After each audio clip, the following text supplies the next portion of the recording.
entendo ser o ponto aqui crucial de debate. Primeiro, em relação a um dos requisitos da prisão preventiva, que é a fumaça de cometimento de delito, este defensor ele procurou, durante todo o arrazoado do habeas corpus, demonstrar a Vossa Excelência que nós não temos fatos atuais que corroborem aquela indicação da autoridade policial em relação à prática do tráfico ilícito de entorpecentes.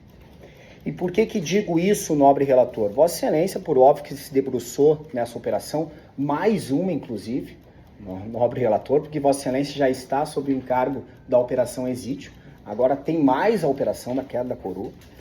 Mas Vossa Excelência percebeu que toda esta operação atual, ela é refletida em virtude de uma extração de dados de um aparelho DVR, onde se verificou 465 imagens, até o senhor me perdoe se estiver equivocado no quantitativo, mas eu creio que são isso, de imagens o qual a autoridade policial indica serem transações de tráfico de ilícito de entorpecentes em relação à co-denunciada, senhora Jussana. Em relação ao paciente, e aqui é um dos elementos o qual já venho discutindo no presente habeas, em relação ao paciente, a autoridade policial cita duas imagens, duas oportunidades, sendo que em uma delas há uma imagem que o mesmo vai até um portão e não se há identificação se é entregue algo, e numa segunda imagem ele está numa espécie de um trabalho, conserto de um portão, não sei qual que seria o contexto ali trazido. Mas por que é importante se discutir esses elementos? Porque dentro de um contexto, de uma narrativa, em que a autoridade policial alega ter iniciado a operação com base numa extração de imagens, em que ela cita 460 e poucos transações, e eu tenho duas imagens que identificam o paciente, eu não posso corroborar que isso é um indicativo plausível de prática do ilícito. Eu concordo com Vossa Excelência de que isso possa ser um indício. Acho que todos nós concordamos que isso possa ser um indício. Por quê? Porque, em tese, a autoridade policial está afirmando que naquela localidade se praticava o ilícito.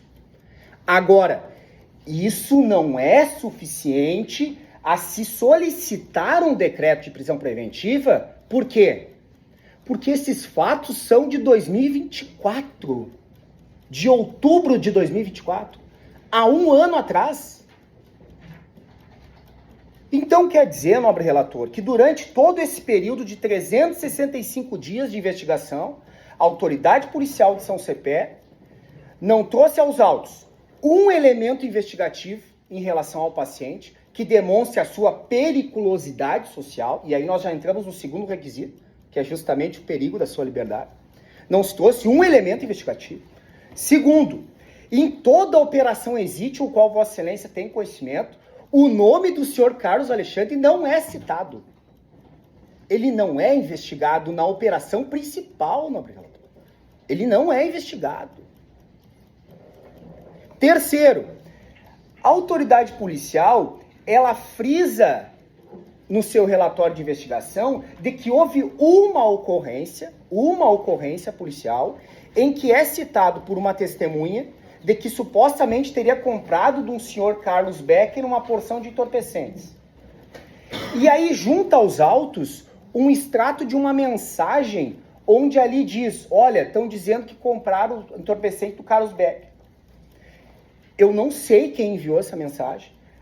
O extrato que é colocado, o print que é colocado aos autos, não tem dia, não tem horário, é um recorte.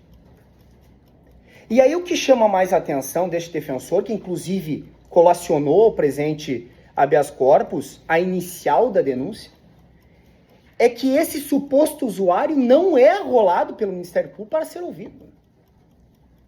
Então, a questão da temporalidade dos fatos, o qual é trazido pela autoridade policial, ao meu ver, se reflete a essa suposta ocorrência de compra e venda de entorpecentes.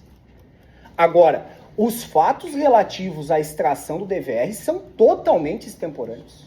Totalmente extemporâneos. Nós necessitamos do processo penal para que isso seja melhor examinado. Agora, no contexto de segregação cautelar, eu entendo como desarrazoado. Como não há uma razoabilidade de se manter a prisão preventiva do paciente com o indicativo tão somente de que o mesmo ostenta antecedentes criminais. Então a periculosidade do senhor Carlos ela é trazida no fundamento do decreto preventivo com base em seus antecedentes. Porque os fatos que representam a fumaça do cometimento do delito são extemporâneos. O fato relativo à suposta ocorrência criminal não fora, de certa forma, demonstrado pela autoridade policial, haja vista que o próprio Ministério Público sequer arrolou esse usuário como testemunha na denúncia. Então, está se mantendo a prisão tão somente, e aí com a máxima vênia, em virtude de um argumento que envolve a gravidade do delito qual é imputado, tráfico de entorpecentes, mais associação ao tráfico, e seus antecedentes criminais. É dessa conclusão que eu chego.